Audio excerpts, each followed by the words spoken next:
Welcome back to another Knowing You show. We have health and wisdom coach Annika Ek on today, and let us get started.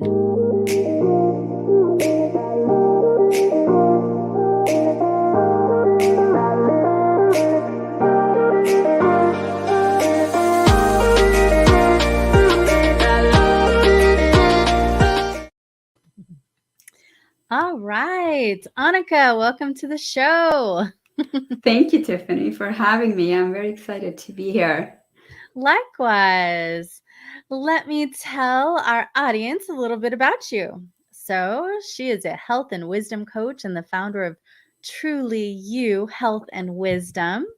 Through her community and courses, Annika teaches women midlife and beyond, many of them heart-led entrepreneurs like me, Yes. the foundation they need so they can show up in their lives and businesses with greater alignment, better health, and more meaning.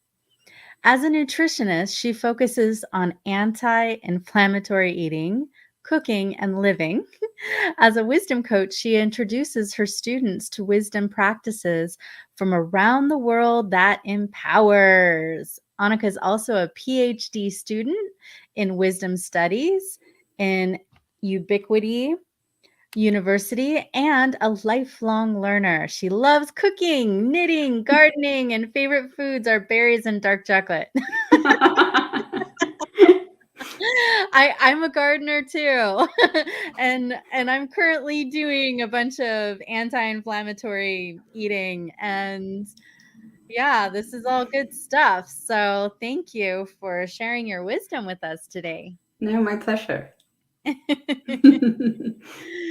So, what's your story? How did you actually get started with being a health and wisdom coach?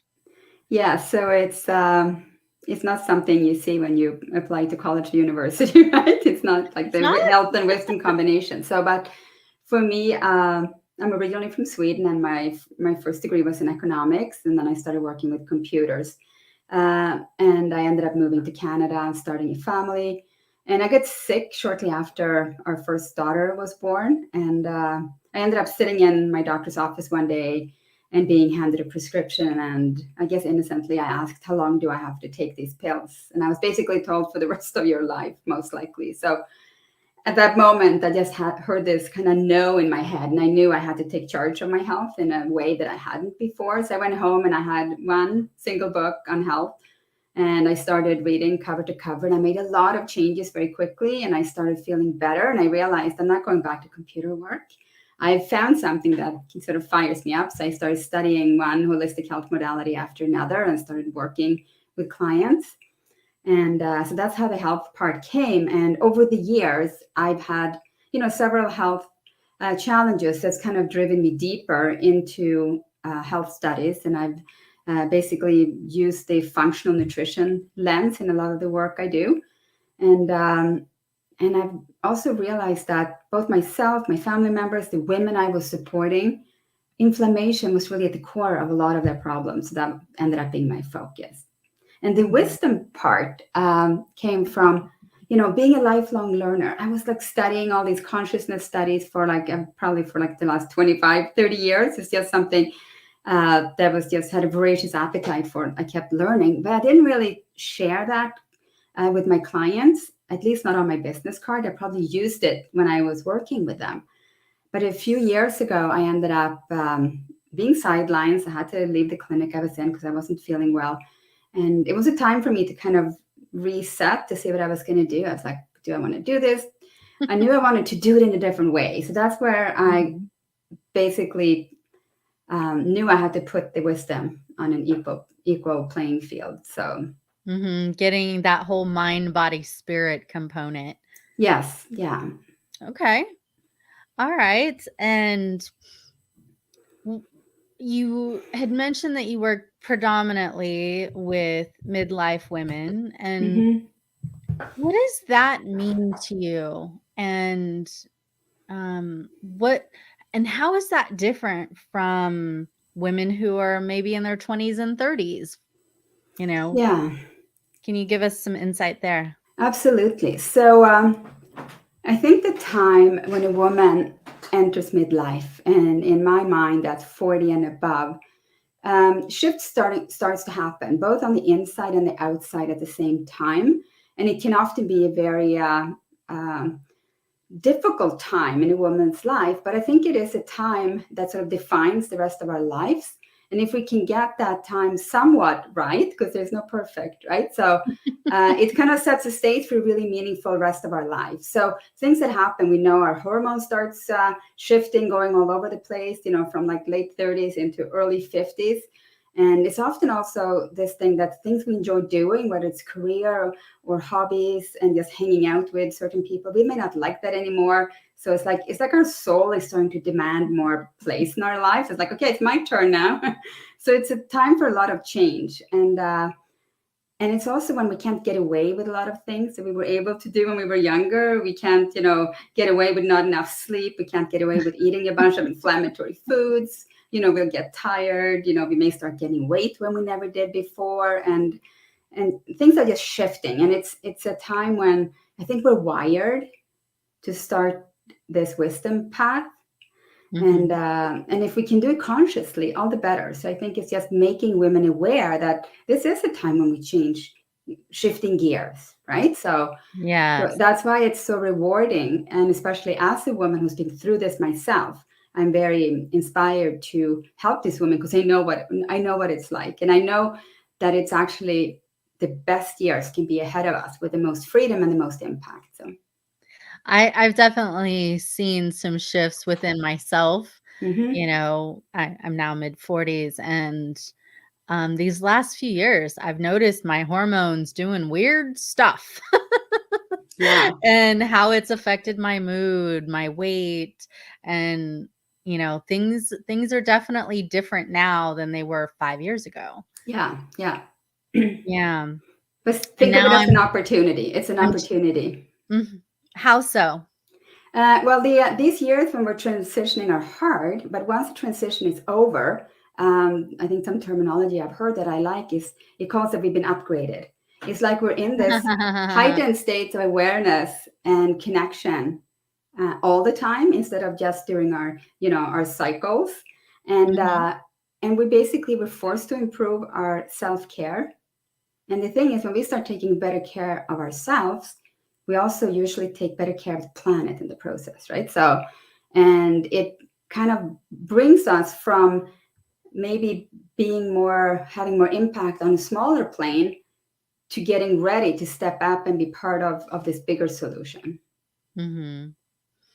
And when you like for me, I'm now finding that what I eat is becoming more and Mm-hmm. more important. I'm currently on an Ayurvedic fall cleanse that's with all anti-inflammatory foods and, cleaning out my liver and organs and stuff like that. And Mm-hmm. Very good.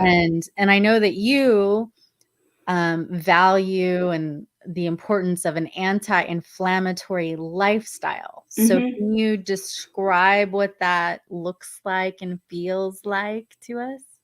Yeah. So there's so many fad diets out there, and sometimes those diets are kind of, and I don't like the word diet to start with, Me but it's neither. often perfect for like a male that's often younger, because women are very different, and especially as we become midlife, so we often want work for us, but it'll be a burden on us when we start following uh, a protocol that's not really made for us, and we end up having these, we're white knuckling it and using willpower to do something, and it's like you're stretching a bow and arrow, and the more you're pulling it, eventually when the cleanse is over or whatever you're doing, you're going to rebound back, or like this pendulum swing, right? So because we didn't get there in a place that was sustainable, right? So Mhm. so anti-inflammatory is a framework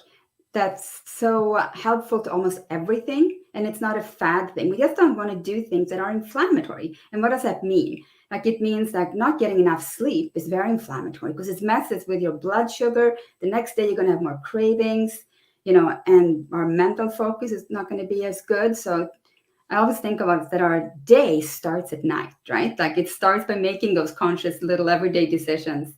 And if we can think of, we start our day when we go to bed and when we turn off our lights and actually get that good night of 7 to 9 hours of good sleep. And then we're ready to start eating foods that nourish us, that have real ingredients. And then it varies. Like you're doing a cleanse right now and incorporating Ayurvedic, probably herbs and practices and things. Mm-hmm. But it can be, so that's anti-inflammatory, but there's so many different ways to do anti-inflammatory.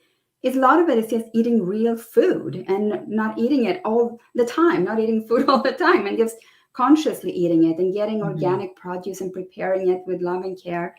It's quite simple.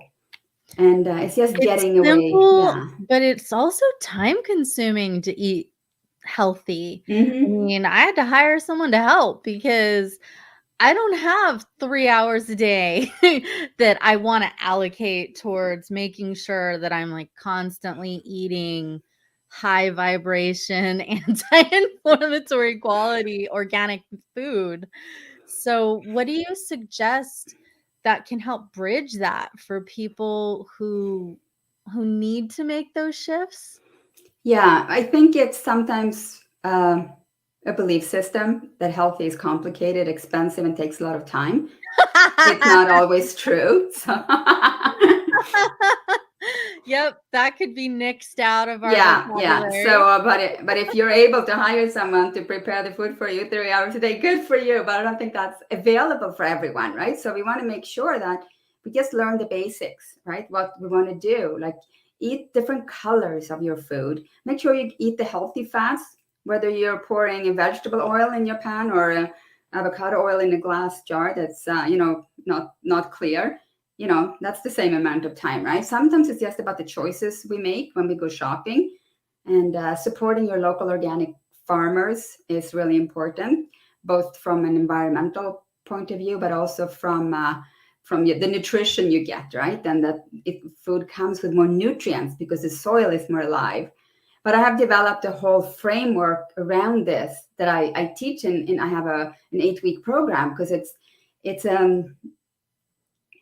I call it a fluid functional framework of eating. And it's something that starts with just cooking without recipes, right? So just, and Did you say with using or without without recipes. Okay. And because we can complicate things with long shopping lists and this and that. And then we think we do it for a day or two, and then it's like, no, couldn't do it. So I guess I failed again, right? So that kind of thing, it becomes self-defeating.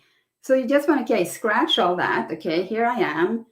And what kind of food is available to me that's high quality? And then you get that food. And then when you prepare your food, I call it like a veggie wisdom practice. It's like when you have your food. Let's say you have 3 vegetables. You have your kale, you have a pepper, and then you have some tomatoes or something like that, or an onion and some garlic, and you just hold that food and connect to it and prepare it, and then you can chop it up and make a big salad. Have some clean protein. It doesn't take long, and then. Or you can make a little stir fry and put like your little nuts and seeds and drizzle your good olive oil on top, and just, it doesn't take long. Mhm. And but if we think we have to follow these complicated recipes with like 40 ingredients going to several different stores, yeah, it can be that, but it doesn't have to be that, right? So Mhm. So, what's the role of wisdom for our midlife ladies who, mhm, need to bring in more TLC, more yeah. health, more vitality? Can you explain that aspect? Yeah, I love that, because I did some research over the last few months. And I was talking to a lot of women about self care. And what came out is that what stands in the way for women when it comes to self care is often guilt. I shouldn't, whatever I'm doing, what should I eat, how should I move, and all those things. And we're so good at taking care of other people, but not of ourselves. So when we start doing a wisdom practice, and with wisdom practice, I just want to define what I mean by that, because it may not be a word that everybody uses. So you may think of it as a spiritual practice, and I think it's our birthright as women Mhm. because we're wired for wisdom, like I said. Men are too, but I think I'm working with women, so I'm talking about women and how we are, naturally. We've always been the wisdom carriers, right, through the cultures, whether it comes to herbal medicine or other things, and we have to reclaim that, and we do it when we show up in being. And we may have been handed down, practices through our families or religions that feel like, no, that doesn't do anything for me. So it's like all this stuff, away with it, right? Doesn't do anything for me. But so that's why in my courses, I introduce women to a lot of different wisdom practices through time and history and different, traditions. And then Mm. each Can you woman give can us an fit. example of one of them and maybe walk us through it for a few minutes if that's Yeah, well, there's possible? one I love. You can see I have, oh, this way. No, this way. I have a labyrinth behind me, and that's one of my favorite wisdom tools. Okay. And this is something that you can even print out the labyrinth. And if people email me, because I have one that I can give as a gift, and with a little handbook, it's another gift I have. I'm happy to send that to people.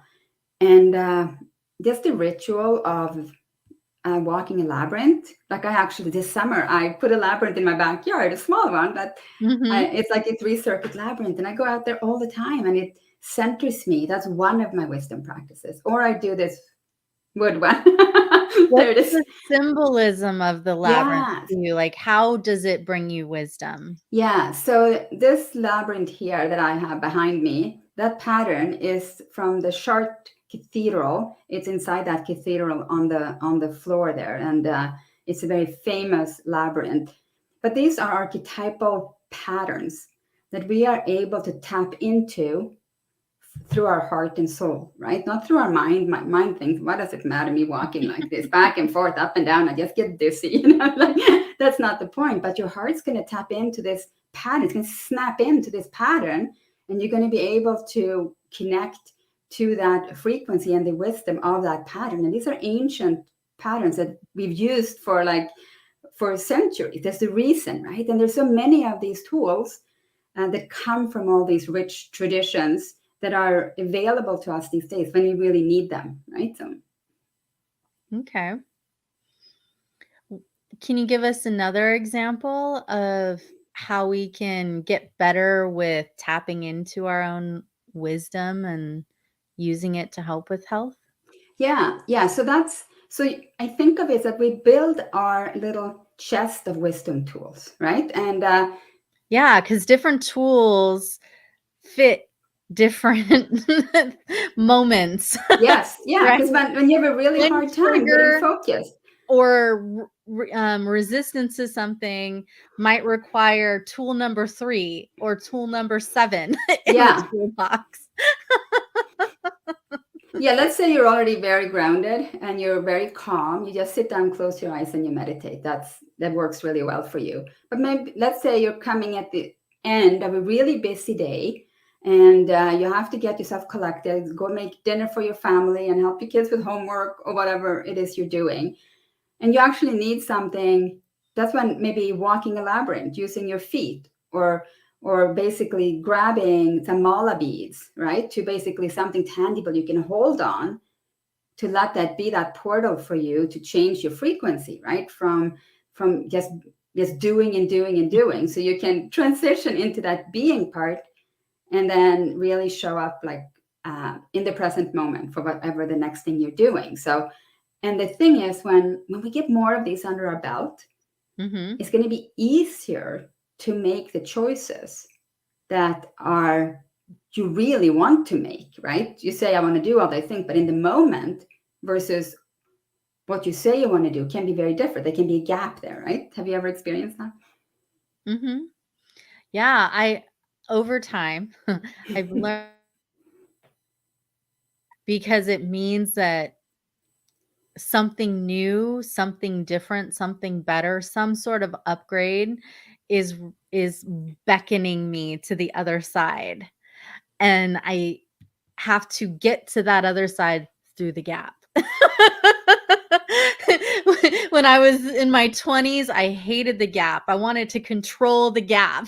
And then as I, learned to soften and surrender and appreciate the gap, knowing that there's something even better over there, then I could just be compassionate with myself and patient Mhm. until it was time to make that shift into the next level of something.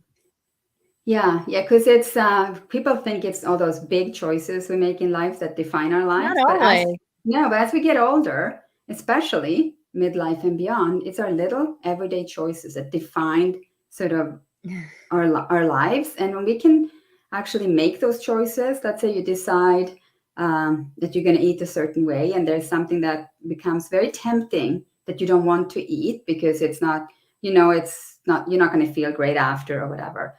But if you have previously done your wisdom practices, or if you go to them in the moment, you're going to have this buffer. You're going to have a little bit of a reservoir to draw from that's going to help you. So that's how health and wisdom, one way health and wisdom is connected.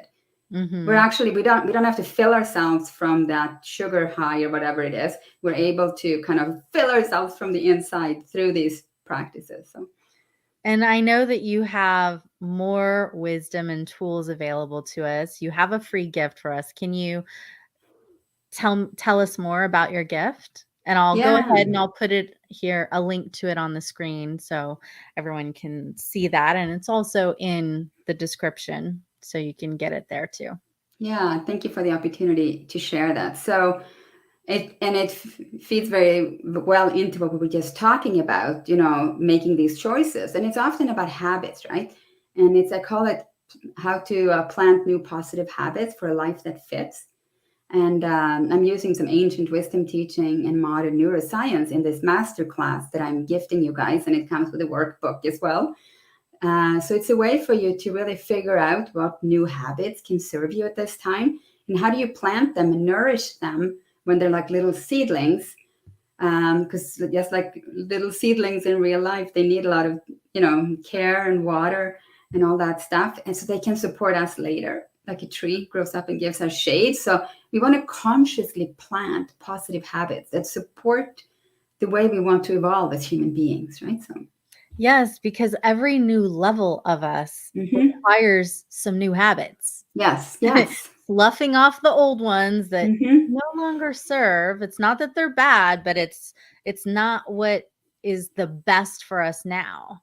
Yeah, yeah, So creating those new neural pathways with the new habits um and being open to that is an important thing throughout our entire life. absolutely. And I talked about the health and the wisdom, which is the foundation for me. But in the model I use in all I do, there's one more component that sits on top. In this, I use a symbol that's like a triangle, but Okay. it's called a triquetra, and that's impact, right? For us to be able to have impact the way we want to, we need to get our health and wisdom in place first, because we have a lot of health, which is like our motor and gives us clear thinking and all this stuff that we need to get through our days. We can get a lot done, but we may not be doing the kind of work that's really meaningful for us. And we learn what that is through our wisdom practice as well. So when we're Mm. able to drive with our motor and then have the connection to know where we're going, then we can really have impact that also is meaningful to us. And then we're able to be part of this, what I call the solution with a capital S. That I think we're all able to do something right now, because there are enough challenges out there, and whatever you're called to do, right? But it often starts with like yourself, your family, Mhm. and then you may inspire your friends, and then maybe you go wider, especially if you're an entrepreneur, right? So Yeah. when we need that foundation of health and wisdom in. That's the way it's worked for me, and for a lot of the women that I work with. So. Thank you. Thank you for sharing that. Everyone go to this link here, TrulyUHealthWisdom.com. That's up on the screen. Grab her free gift, start learning more tools that you can apply, because we need in our life, and fill in the gaps with some new teachings and see how you can make an even greater impact for your tribe and loved ones. Absolutely. Yeah. Have a beautiful rest of your week. Much love and blessings. Thank you again for being here today. Thank you. Bye bye.